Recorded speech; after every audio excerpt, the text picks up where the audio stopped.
سلام، خیلی خوش اومدید. امشبم پیش ما و اینکه میخوایم با هم دیگه اکسپلور گردی کنیم. چیکار کنیم؟ اکسپلور گردی. اونم چه اکسپلور گردی؟ والا تو این اکسپلور گردی چه اتفاقی میفته؟ ممکنه که ویدیوهایی که خیلی ترند شده تو اینستاگرام، حالا میتونه فان باشه، میتونه بامزه باشه، میتونه خنده‌دار و مسخره باشه، میتونه توهم باشه، میتونه حتی چیزای خیلی عالی باشه.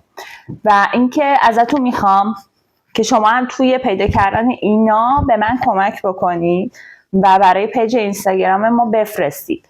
هر ویدیویی که میبینید به نظرتون قشنگه یا مثلا صدای خوبی داره، یه کسی که خیلی شناخته شده نیست، یا ویدیوهای عجیب غریبی که خیلی زیاد تو اینستاگرام میبینی، حتما توی اینستاگرام عمرم بدونی برای ما بفرستید. اگه هنوزم ما رو توی اینستاگرام فالو ندارید، که باید بگم خیلی کارتون زشته، یا اینجا چیزی یاد میگیری، خوشت میاد، میخندی، بعد ما رو فالو نمی کنی؟ واقعا که حالا خیلی نمیخوام وراجی کنم با اینکه خیلی برام سخته که خیلی حرف بزنم، ولی بریم با هم دیگه ویدیو رو ببینیم. بریم. من اینجا میبینم، بعد شما اونجا ببینید. اینو چرا هر شب توضیح میدم؟ خب معلومه من اینجا میبینم، اونا اونجا میبینن دیگه، چه کاریه؟ به هر روی بریم ببینیم.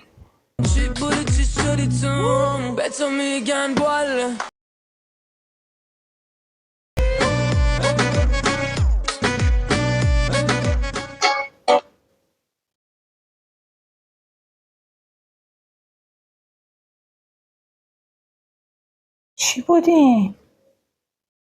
چرا این شکلیه؟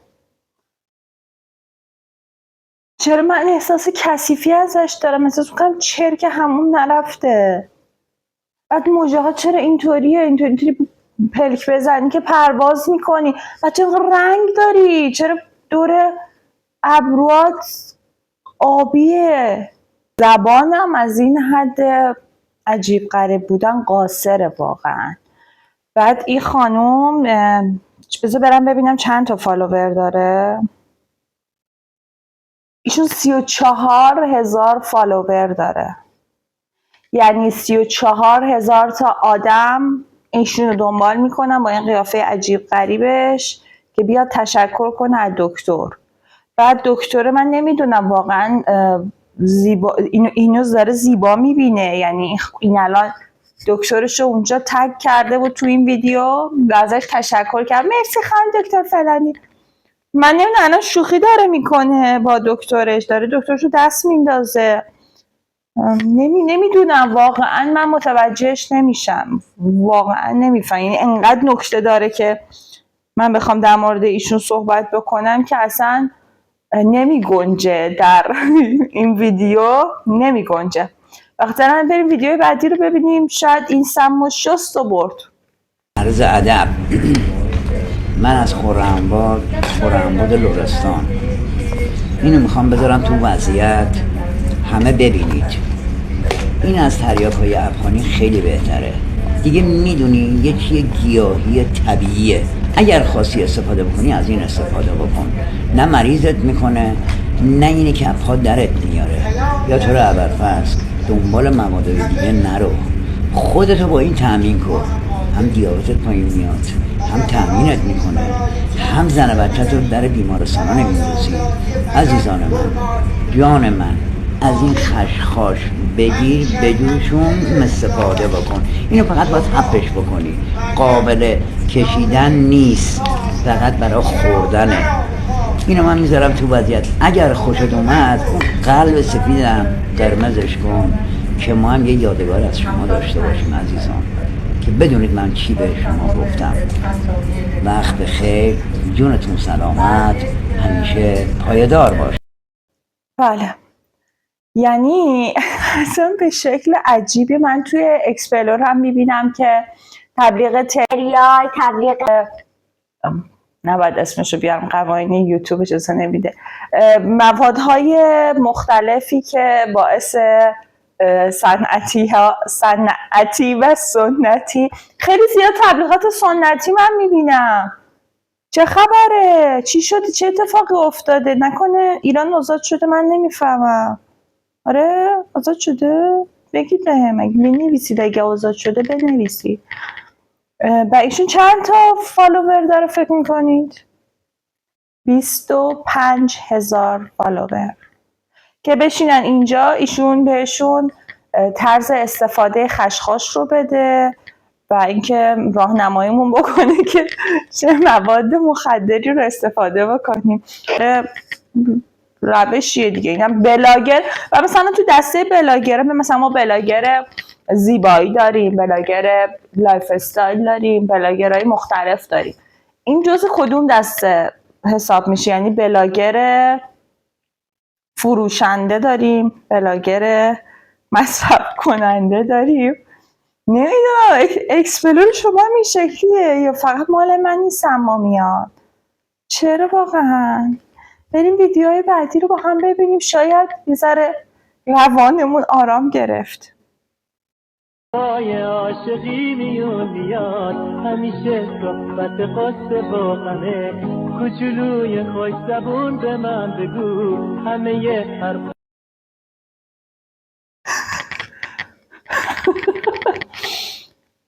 واقعا خرید این لباسا از پوشیدنش خیلی سخت‌تره.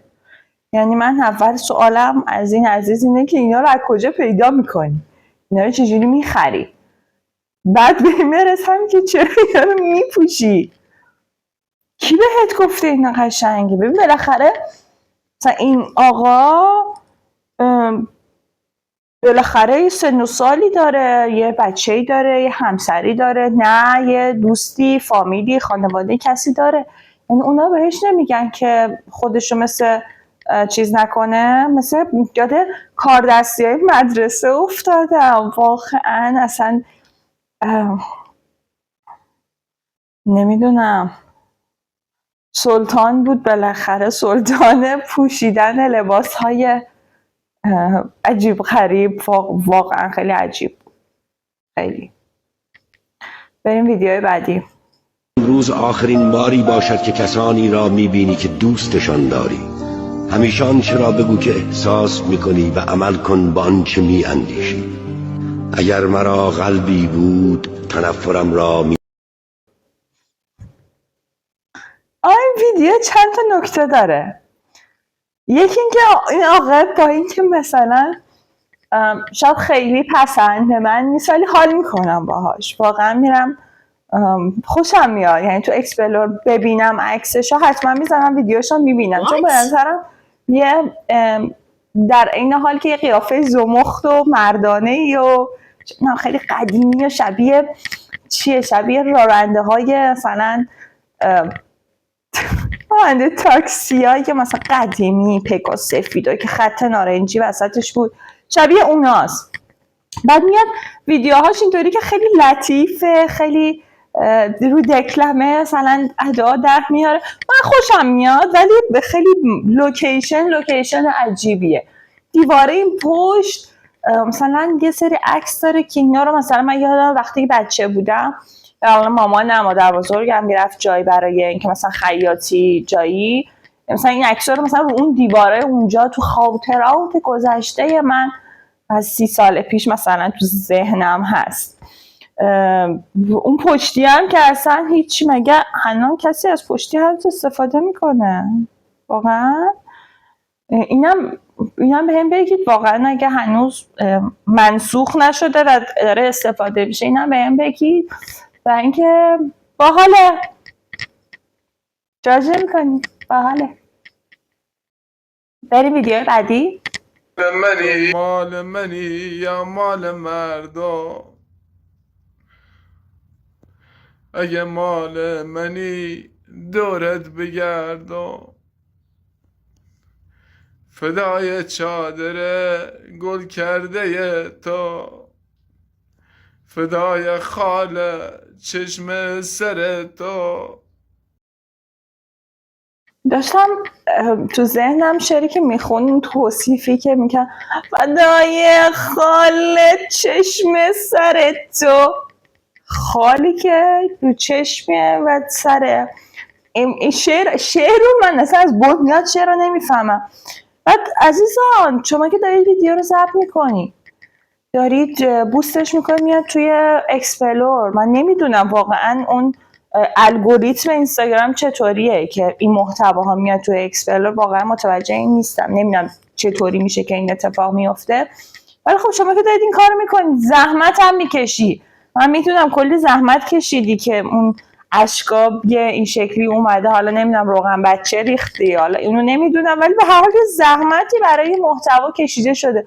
خب اون پشت سرتو تمیز کن، این چیه باکس زباله چیدی پشت سرت؟ خب بعد این عکسه که اون پشته، عکسه اینم کسایی که مال دهه 60 خیلی با این عکس آشنان، اون موقع خیلی مد بود توی مثلا در کامیونا روی پیکان میشستیم، در که باز میکردیم اینطوری پر عکس بود رو درش، عکس داریوش، ابی، خانوما اینا. ولی خب برای چسبوندن اون عکس‌ها مثلا ما نیاز به سوزن تگرد داریم یا به یه دونه چسب کوچیک داریم. این چرا انقدر چسب زده؟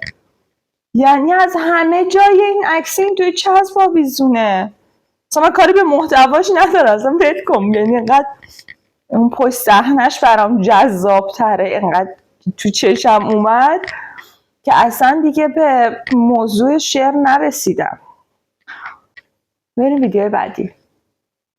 حروم داده نفهمیدی نفسم به نفست بنده، گفتم با همین کفندک هم خودم نابود میکنم هم تو را. ببین اینو میرزم رو خودم، مجبورم این نفت رو میرزم رو خودم، منو ببخش. همه برید کنار، میخوام نشون بدم، برید کنار. شد آروم کنم. فکافی رو بزنم روشن شد. قطع کن فقط قطع کن. این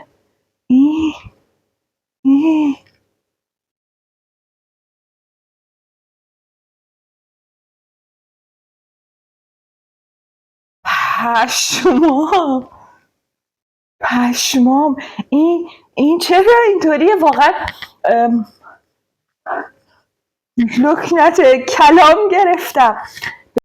بریدم کم آوردم نمیتونم، اصلا من نمیتونم، من آدم بی عرضه ام، من هیچی نیست، خسته شدم بابا، من دهنم سرویس شد، خسته شدم بس دویدم، من دارم بالبال میزنم نمیشه هیچ جوره. ببین نوید محمد زاده است دیگه، یعنی من فن محمد نوید زادم واقعا.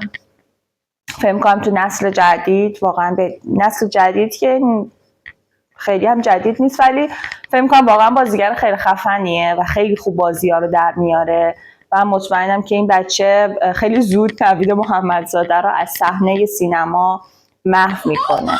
نوید جان همینجا بهت میگم که خیلی خوب میشه که به فکر یک شغل دیگه باشی، چون به زودی این بچه جای تو رو میگیره. و اینکه اون لحظه‌ای که پرید یاد حسین فهمیده افتادم که پرید روی اون نارنجکه، بعد آب فندک، باز دیگه به بک‌گراندشون نمیپردازم، یعنی به اون پرده و صحنه پشت اون کتابخونه نامرتب. بچه جان به جای اینکه بشین اینطوری ویدیو بگیری گند بزنی تو فرش، الان اون فرش بوی فاضلاب میده، بوی توالت میده، بوی جوراب فوتبالیستی رو میده که 12 ساعت ورزش کرده، اون جورابشو نشسته، بعد انداخته زیر تخت، بعد یه هفته کشف شده. الان اون فرش این بو رو میده و من به عنوان یک مادر جای مادر شما بودم یک جوری میزدمت که تا به ابدالآباد سمت آب و فندک و ویدیو اینستاگرام نری. آقا بچه‌تون کنترل کنین. من بچه خودم اینستاگرام استفاده میکنم ولی حواسم هست ویدیوشو چک میکنم، بچه‌تون چک بکنین. یعنی اینقدر رها نکنید بچه ها رو به امان خودشون، هر کار دوست دارن بکنن دیگه. دوستان گلم، تکیه محبان حسین در خدمت شما هستم. با علمم 12 تا امام به اضافه حضرت آیت الله خامنه‌ای 13 تا امامو در کنارم هستن. با 13 تا امام در خدمت شما هستم.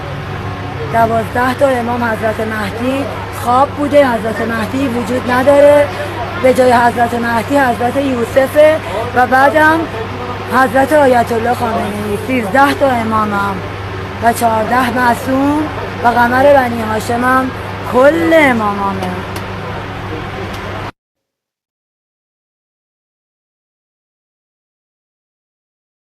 قمر بنی هاشم کل اماماته؟ یعنی همشون با هم کلکسیون امام داره؟ چرا؟ چرا با مهدی چی کار داری؟ مهدی خوابه؟ با اون چی کار داری؟ بس بنده خدا در غیبت خودش لذت ببر از زندگی. خوابه؟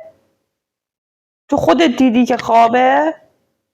بعد یوسفو چی کار داری آخه؟ مهدی خوابه، یوسف میاد جاش؟ یعنی فاصله زمانی این دوتا خیلی زیاده، یعنی نمیتونه یکی جای دیگه ای بیاد. یعنی هر کسی جای خودش، کار خودش، آتیش به اموال خودش.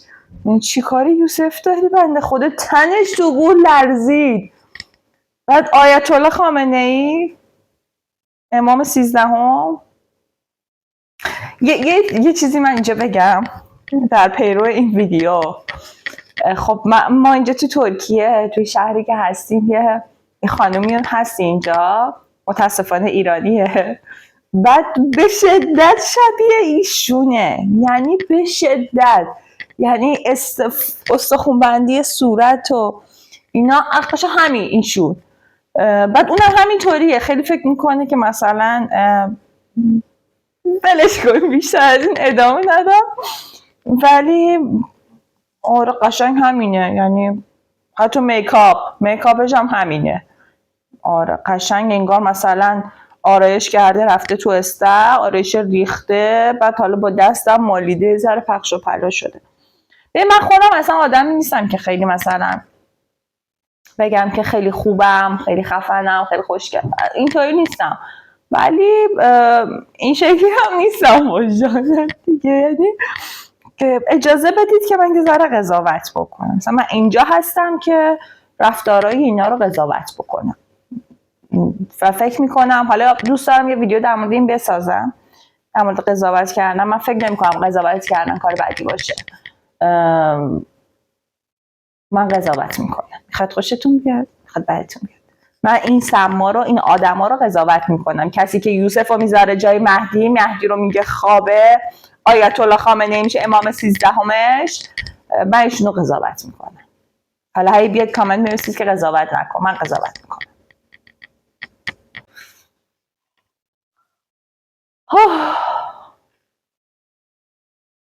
به هر حال امشب هم تموم شد. ویدیوها برای امشب کافیه. واقعا مغز و روان من بیشتر از این نمیکشه. اگر خوشتون اومد لایک کن و یه کامنت عاشقانه برامون بذار. اگر خوشتون نیومد اشکال نداره دیگه، حالا ما قول میدیم که بهتر بشه. ما فعلا تو سابسکرایب رو بکن، ما قول میدیم که پیشرفت کنیم. ببین ما ندارترین یوتیوبی. شما اگه یه دفعه من یه ویدیو پشت صحنه ویدیوامو میگیرم، شما ببینید ما با چه تجهیزاتی و با چه شرایطی داریم ویدیو ضبط میکنیم، اصلا کمپین میزنید برای حمایت از ما. ولی تا موقعی که من این پشت صحنه یوتیوب هم به شما نشون بدم و به شما نشون بدم که ما ندارترین یوتیوبیم، ولی بسیار انگیزه دارین، کلی ایده دارین، پس ما رو سابسکرایب بکنید، لایک کنید و ما رو به دوستاتون معرفی کنید. مرسی که امشبم شبتون رو با ویدیوهای من گذروندید. دوستتون دارم. تا فردا.